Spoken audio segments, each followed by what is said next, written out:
বিশ্বকবি রবীন্দ্রনাথ ঠাকুরের গীতাঞ্জলি কাব্যগ্রন্থ থেকে আজ আমি দুটি বিখ্যাত ছোট্ট কবিতা পাঠ করে শোনাব। আমার প্রথম কবিতা, তুমি কেমন করে গান করো যে গুণী। শুরু করছি। তুমি কেমন করে গান করো যে গুণী, অবাক হয়ে শুনি, কেবল শুনি। সুরের আলো ভুবন ফেলেছে, সুরের হাওয়া চলে গগন বেয়ে, পাষাণ টুটে ব্যাকুল বেগে ধেয়ে বহিয়া যায় সুরের সুরধ্বনি। অবাক হয়ে শুনি, কেবল শুনি, তুমি কেমন করে গান করো যে গুণী। মনে করি অমনি সুরে গায়, কণ্ঠে আমার সুর খুঁজে না পায়। কইতে কি চায়, কইতে কথা বাঁধে, হার মেনে যে পরাণ আমার কাঁদে। আমায় তুমি ফেলেছ কোন ফাঁদে, চৌদিকে মোর সুরের জাল বুনি।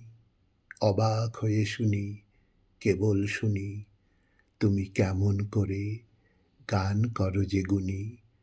অবাক হয়ে শুনি, কেবল শুনি, অবাক হয়ে শুনি, কেবল শুনি। আমার দ্বিতীয় কবিতা, অমন আড়াল দিয়ে লুকিয়ে গেলে চলবে না। শুরু করছি। অমন আড়াল দিয়ে লুকিয়ে গেলে চলবে না, এবার হৃদয় মাঝে লুকিয়ে বসো। কেউ জানবে না, কেউ বলবে না। বিশ্বে তোমার লুকোচুরি, দেশ বিদেশে কতই ঘুরি। এবার বলো আমার মনের কোণে, দেবে ধরা চলবে না। আড়াল দিয়ে লুকিয়ে গেলে চলবে না। জানি আমার কঠিন হৃদয় চরণ রাখার যোগ্য সে নয়। সখা, তোমার হাওয়া লাগলে হিয়ায়, তবু কি প্রাণ গলবে না। আড়াল দিয়ে লুকিয়ে গেলে চলবে না।